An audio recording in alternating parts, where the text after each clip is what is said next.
성경의 범위는 16장부터 18장 7기로 나누었고,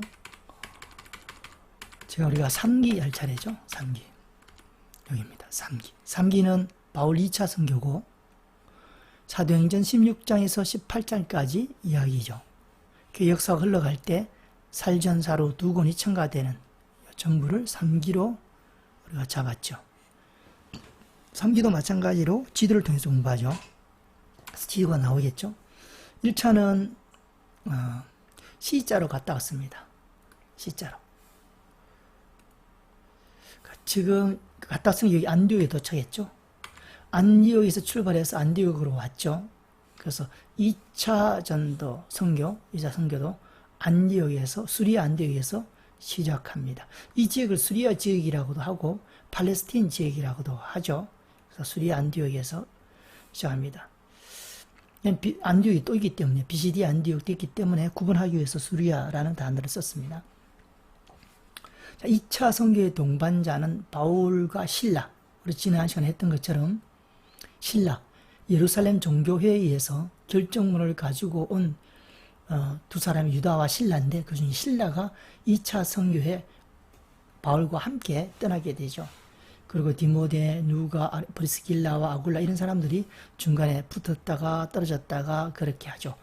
자, 2차 선교는 1차 선교와 달리 바나바와 바울이 헤어지고 바울이 신라와 이제 같이 출발하는 선교가 2차 선교다. 출발합니다. 바나바와 헤어진 것은 우리가 성경에 읽어서 알고 있죠. 마가, 요한을 데리고 가느냐, 데려가지 않느냐, 2차 선교에 의견 차가 있어서 데려가겠다는 바나바, 그리고 데려가지 말자는 바울. 그래서 갈등이 있어서 이제 헤어지게 되죠. 그래서 바나바는 바나바 나름대로 선교를 시작했고, 바울은 또 바울 나름대로 선교를 하게 되는데, 성경은 이 바울 중심으로 기록하고 있기 때문에 우리가 바울 2차 선교를 보는 겁니다. 자, 수리아 안디옥에서 출발해가지고, 출발할 때 우리가 생각해야 될 것은 뭐냐? 바울의 전도, 선교를 생각할 때, 공부할 때 생각해야 될 게 뭐냐라고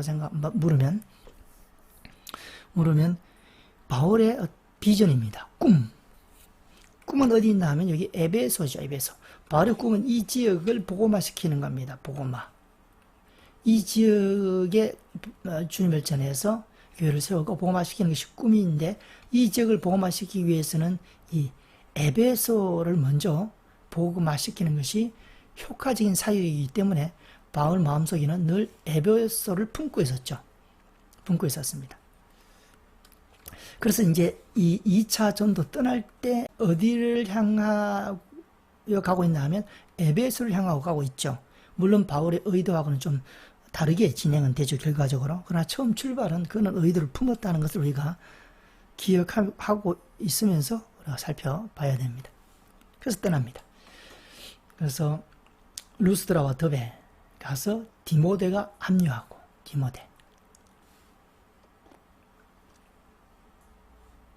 디모데에서 설명이 나왔죠. 합류하는구나. 디모데라는 제자가 있으니 어머니는 유대 여자, 아버지는 헬라인.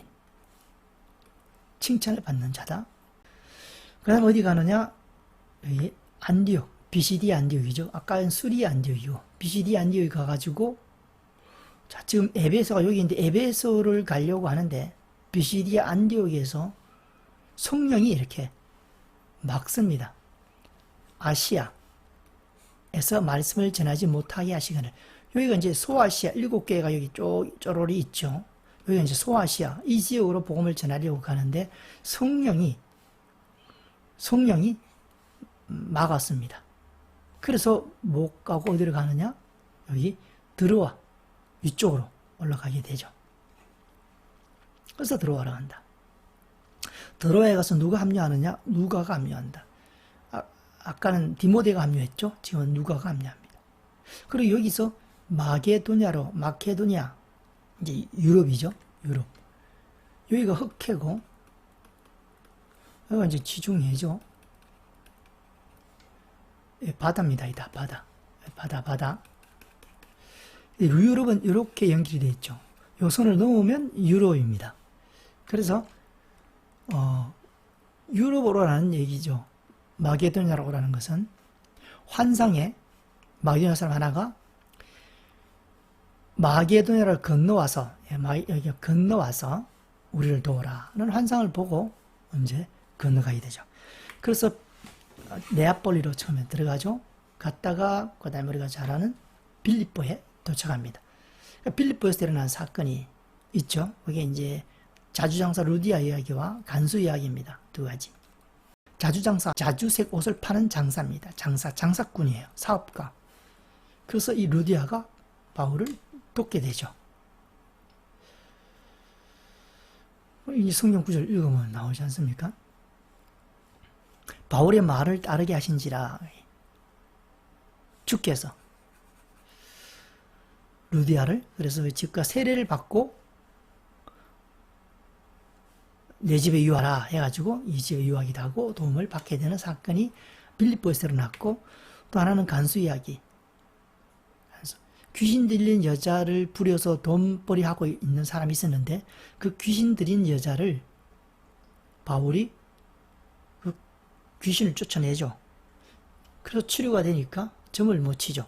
그래서 그 귀신 들린 여자를 통해서 점쳐서 돈벌이 하는 그 사람이 바울을 고발해서 바울이 감옥에 들어가게 되고, 그 감옥에서 바울과 실라가 찬양을 하니 옥문이 열리는 거죠. 그래서 간수가 보니까 옥문이 열렸기 때문에 야, 이 죄수들이 다 도망갔구나. 그래서 이제 자결을 하려고 하죠. 책임감 때문에, 법이 엄했기 때문에. 그때 바울이 말하기를 이제 도망가지 않았다라고 얘기하고 스토리가 벌어집니다. 그래서 간수가 등불을 달라하며 뛰어들어가 무서워 떨며 바울 앞에 엎드리니, 그래서 바울과 실라 앞에 엎드리니, 바울과 실라가 도망가지 않았다는 거죠. 엎드리니 그들을 데리고 나가 이르되 선생들이여 내가 어떻게 하여 구원을 얻으리까? 주 예수를 믿으라. 그리하면 내와 내 집이 구원을 받으리라. 이렇게 말씀하십니다. 그 사건이 빌립보에서 일어났다. 간단하게 넘어갑니다. 그 다음 데살로니가 두 부류의 사람이 있었다. 바울을 따르고 추종하는 사람, 또 바울을 비판하고 감옥에 넣으려는 핍박하는 부류, 두 부류가 있었다. 예수 시대도 마찬가지였고 복음을 전할 때, 진리를 전할 때 두 가지 반응이 일어났죠. 바울도 마찬가지다. 그 이야기가 쭉 기록되어 있습니다. 데살로니가에서. 그리고 요 야손 이야기가 있죠. 야손. 이것도 마찬가지입니다. 스토리는 결국 핍박하자 돈을 받고 그들이 이제 떠나갑니다. 야손과 그 나머지 사람들에게 보석금을 받고 놓아줘요, 바울을. 그래서 이제 바울이 핍박을 피하는, 핍박을 피했다 할까요? 하여튼 피하는 그런 이야기. 그리고 또 이 데살로니가 사람들이 난동을 부려서 또 배려하러 갑니다. 이런 케이스가 몇 개 있죠. 바울 선교 사역을 할 때 바울이 꿈과 비전을 갖고 적극적으로 추진해서 나아간 도시도 있지만 때로는 이것처럼 핍박과 쫓겨가서 피해가는 그 길이 또 선교의 길이 된 케이스도 있었다라는 거죠. 데살로니가 사람들도 두 부류가 있었고 강력한 그 반발에 의해서 결국은 베레아로 내려가게 됩니다. 그래서 베레아는 이게 마게도니아의 베레아 도시고, 우리가 신약시대 때 베레아는 요단강 동편을 얘기하는 거죠. 지방이고 이거는 도시다 구분해 놓고, 베레아로 갔을 때 사람들은 데살로니가 사람들하고 달라서 말씀을 아주 잘 받아들입니다. 그래서 말씀을 받고 그것이 그러한가 하여 날마다 성경을 상고함으로, 이 중요한 부분이죠. 그러한가, 말씀이 진실로 그러한가를 깊이 묵상하는 겁니다. 그중에 믿는 사람이 많고 헬라 기분과 남자가 적지 아니하나. 이 말씀을 깊이 묵상해서 바른 진리를 깨닫는 것이 참으로 중요하다라는 겁니다. 세상에 말씀을 전하고 있는 거 들어보면 소리치고 외치고 막 비판하고 세게 나가는 그 사람들 쭉 보면 이렇게 문제점이 보이는데, 그것은 말씀을 깊이 있게 묵상하지 않았기 때문입니다. 말씀을 어설프게 하거나 아니면 말씀을 어느 정도까지 묵상하고 아주 깊이 있게 묵상해서 하나님이 전달하는 정확한 그 메시지를 찾지 못했기 때문에 그 정확한 메시지를 근거해서 외치면 괜찮은데 어렴풋하게 덜 찾은 메시지, 그러니까 틀린 메시지죠. 어떤 부분은 찾았고 또 어떤 부분은 찾지 않았어요. 그런 메시지를 가지고 남을 비판하고 그렇게 한다면 남을 비판하는 것이 꼭 틀린 건 아닙니다. 우리가 비판한 분별력이 있어야 되고 해야겠죠. 그런데 성경이 얘기하고 있는 정확한 내용을 가지고 해야 되는데 그 정확한 내용이 아닌 부정확한 내용을 가지고 또 일부는 맞고 일부는 틀리는 그런 주장을 가지고 펴기 때문에 문제가 되는 겁니다. 성경 전체에서 하나님의 분명한 메시지를 못 찾은 가운데, 덜 찾은 가운데 세부적으로 성경으로 들어가서 해석해버리면 해석이 삐뚤어진다는 거죠. 그래서 그 차이라는 겁니다. 성경을 여러 번 읽고 특히 예수님께서 유대인들하고 논쟁했던 그런 이야기, 그걸 충분히 우리가 소화하고 이해했으면 딱 불이 켜지듯이, 형광등이 딱 켜지듯이 우리의 생각 속에 불이 켜지는 거죠. 진리가 자유케 하는 거죠. 그런 지점까지 가서 그걸 기준으로 세상을 비판하고 하면 맞는데, 성경을 가지고 세상을 비판하되 어설프게 알고 비판하니까 이제 문제고, 사람들은 논리를 쫓아가니까 끌리면 보려고 하는 겁니다. 사람들은 자기 생각의 진리인 것 같아 자기가 확신이 있으면 쫓아가는 거죠. 그거는 잘못된 방식이죠. 성경이 얘기하는 그 진리를 쫓아가야 된다. 본문으로 다시 들어갑니다. 실라와 디모데는 아직 거기 머물렀더라. 바울을 인도한 사람들이 그를 데리고 아덴까지 이르러 그에게서 실라와 디모데를 자기에게로 속교하라 하는 명령을 받고 떠나니라. 그리고 바울은 어디를 가느냐? 여기 아덴 가죠. 아덴은 아테네죠. 아테네 가서 이제 철학자들과 논쟁을 했다. 그러면서 복음을 전했죠. 복음을. 바울, 이게 어렵지는 않습니다. 중요한 거는 바울이 확실한 그 구원에 대한 진리를 딱 갖고 있었기 때문에 어떤 사람을 만나든지, 철학자를 만나든지, 사업가를 만나든지, 공학자를 만나든지, 박사를 만나든지, 농부를 만나든지 복음을 전하는 겁니다. 복음을. 우리가 사과에 대한 개념을 분명히 알면 미국 사람을 만나든지 한국 사람을 만나든지 과학자를 만나든지 의사를 만나든지 그 사과에 대해서 얘기할 수 있듯이 바울은 분명한 진리를 알았기 때문에 그것을 이런 환경 속에서 철학자들과의 논쟁 속에서도 복음을 전하고 있고, 당연히 바울의 복음 전거는 정확한 복음이었습니다. 그래서 쭉 설명하고 있다. 이 핵심은 성경이 전하고 있는 내용을 분명히 알면 문제가 없어지는 거죠. 그 다음에 이제 이거 쭉 나옵니다. 바울이 한 설교.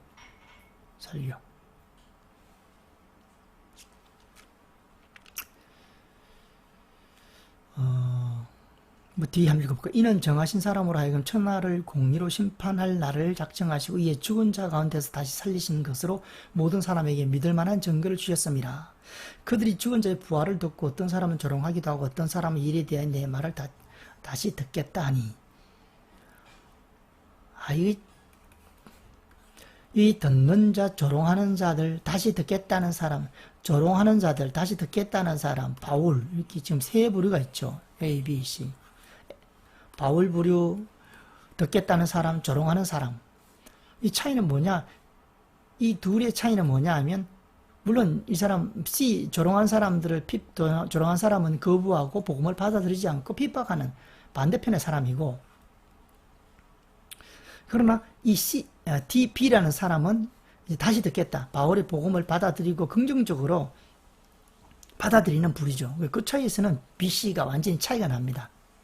금에서는 차이가 있죠. 그러나 이들의 공통점은 뭐냐면 아직도 바울같이 확실한 복음을 깨닫지 못하고 있죠. 그래서 한 부류는 더 듣겠다는 거고, 한 부류는 깨닫지 못할 것이 이렇게 반작용으로 핍박으로 드러나게 됐다라는 겁니다. 그런 핵심은 아까 말씀드린 것처럼 진리를 확실히 알면 성경이 그냥 쉽게 읽히는 거고 이해가 거의 다 된다는 거죠. 성경 문자를 갖고 이게 무슨 뜻이냐, 저게 무슨 뜻이냐, 이게 헷갈린다, 저게 헷갈린다, 이게 너무 많이 질문한 사람은 아직 복음에 대해서 성경이 전하고 있는 굵은 핵심을 못 깨닫고 있기 때문에 그런 증상들이 나타나는 거죠. 사과에 대해서 알면은 그냥 지나가다 사과는 어떻게 생겼지 물으면 둥글게 생겼습니다. 그 말이 사과는 둥글게 타원은 아니죠. 정확한 동그란 건 아니잖아요. 그러나 사과를 아는 사람은 그 말을 맞다라고 얘기하는 겁니다. 사과는 일반적으로 둥글다 그러지 네모나거나 세모나다 생각 말하지 않잖아요. 사과는 둥글다 맞습니다. 그러나 사과를 모르는 사람은 둥글 타원을 생각해가지고 사과는 타원이 또 다른 본문에는 사과는 완전히 둥글지 않다고 나오면 헷갈리는 거죠. 이게 이 구절하고 저 구절하고 똑같은 사과 설명인데 왜 이렇게 틀리느냐, 이런 질문을 많이 한 사람은 아직 사과의 본질을 못 깨달았기 때문이죠. 구원에 대해서도 마찬가지입니다. 구원이 한 절만 딱 기록됐으면 끝났죠. 할 말이 없죠. 그거밖에 없으면 딱 그게 정답입니다. 그러나 구원에 대해서 여러 가지 수십 구절, 수백 구절 구원에 대해서 나와 있기 때문에 그 구절들을 통해서 구원의 정확한 개념을 깨달으면 된다는 거죠. 공부하는 방향이. 그런 식으로 우리가 성경을 특히 성경이 전하고 있는 게 뭔가 경청하는 자세에서 그 경청해서 완전히 깨달을 때까지 성경을 공부하고 나서 그때 진리를 알지니 진리가 너희를 자유케 하리라. 그 성경의 근간 진리로 세상을 향하여 외쳐야 되는데 조금 깨달은 것 가지고 아직 덜 깨달았는데 조금 깨달은 것 가지고 조금 알아가는 과정 속에서 교만하게 그냥 알았다 생각하고 그걸 기준으로 되고 그게 성경 말씀이다 확정하고 단정해 성급하게 단정해서 사람들을 비판하고 복음을 전하는 이것이 문제라는 거죠. 듣는 사람들은 그런 걸 모르고 무조건 아까 말씀드린 것처럼 자기가 공감하고 자기 마음에 맞다고 생각되고 자기가 좋아하면 쫓아가는 거죠. 그런 차이다. 자, 이게 넘어갑니다. 자, 그 다음에 이제 여기 고린도 갑니다. 여기는 아가야 지방이고 여기는 마게도냐 지방이죠. 지방. 그래 처음 지방 배웠죠. 지방. 그리고 고린도는 도시죠. 고린도 도시입니다. 도시. 자, 그러면 고린도에서 자, 이 고린도는 이제 2차 전도의 핵심적인 지역이다 이렇게 봅니다. 그러니까 빌립보도 또 많은 이야기 있었죠. 그러나 가장 뜨겁게 사용한 지역이 고린도다 이렇게 보죠. 우리가 1차 때는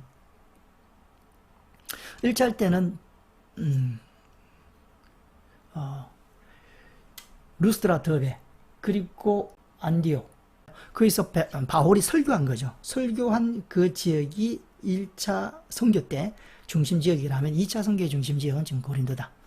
이 고린도에서 브리스길라와 아굴라를 만나고 쭉 이야기가 있죠. 그래서 바울은 여기서 알바를 했다 이렇게 표현됩니다. 브리스길라와 아굴라가 장막을 짓는 천막을 만드는 업을 했는데 여기서 도와주고 일을 했다는 기록이 있고 그 다음 늘 회당에서 말씀을 강론했다.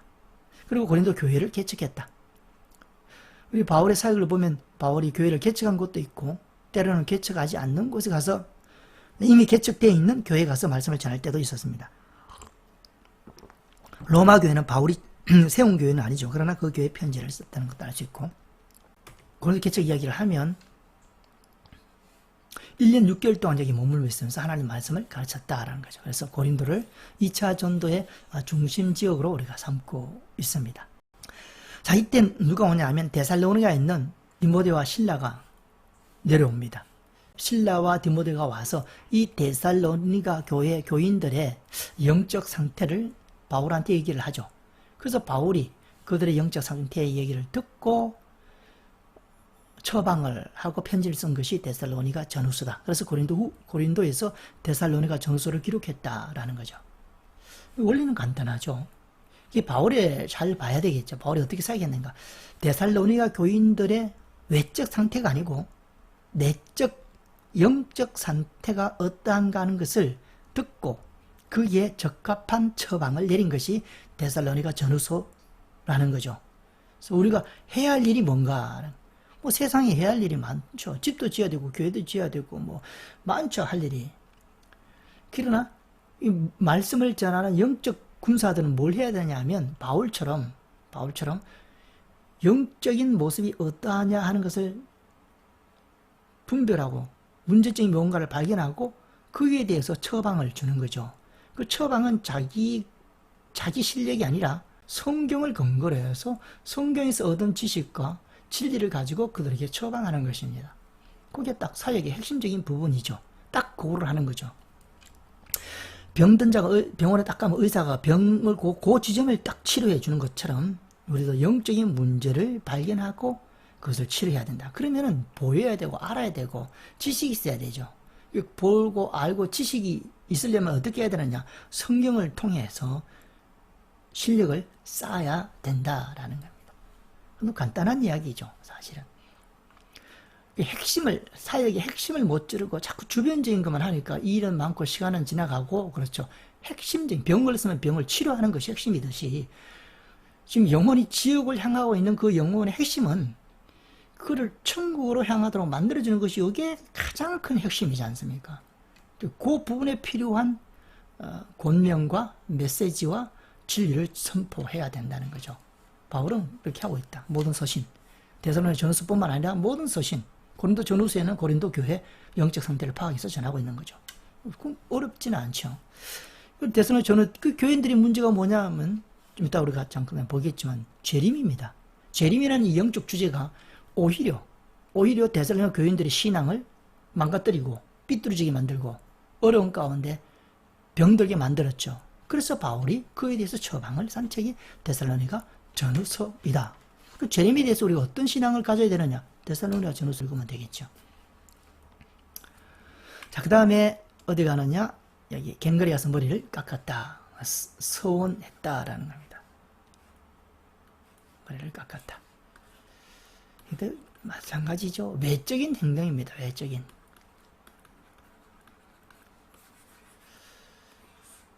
성경은 우리가 외적인 행위나 외적인 명령을 보면 서로 상반되는 이야기가 많습니다. 그러면 그게 틀린 게 아니라는 거죠. 많은 사람들이 성경의 의문이 그것 때문에 갔거든요. 왜 틀린 게 아니냐 하면 외적 기준을 보면 틀린 거예요. 동쪽으로 갔다 하다가 남쪽으로 가면 틀린 거잖아요. 그러나 도서관으로 가라 했다가 학원 가라, 틀린 거죠. 잘못 지시한 거죠. 그러나 그 의도에서는 똑같은 겁니다. 도서관에 가나 학원에 가나 가서 성경이나 공부를 하라는 그 부모의 의도는 똑같은 그죠? 그것처럼 영적인 기준을, 영적인 무슨 목표를 기준으로 쓴 거죠. 성경은. 이걸 잊어버리면 안 됩니다.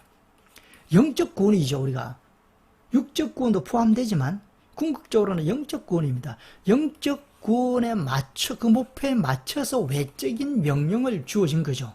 그 외적인 명령을 통해서 영적 목표를 이루라고 외적인 행위를 주어진 겁니다. 주어진 거예요. 율법을 지어주고 명령을 하는 거죠. 우리가 교회 가서 예배드리고 기도하라는 거죠.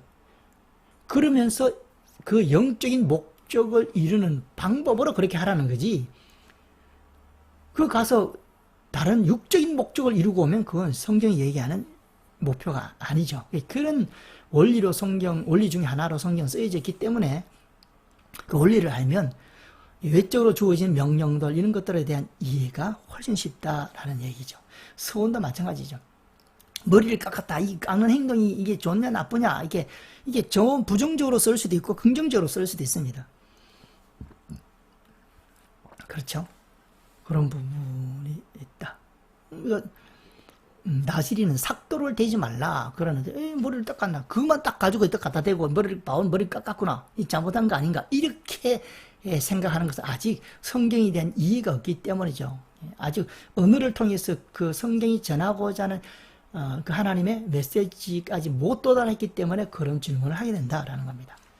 그리고 그 다음에 여기 에베소에 잠깐 들렀다가 꾸민 에베소, 아까 꿈이었죠. 바울의 꾸민 에베소에 잠깐 들렸다가 브리스길라와 아굴라를 여기 머물게 하고 바울은 떠나갑니다. 떠나가서 가이사라 지나가 예루살렘에 도착하고 그 다음에 다시 안디옥으로 오는 것이 2차 선교다. 그래서 이렇게 이거 이제 정리하고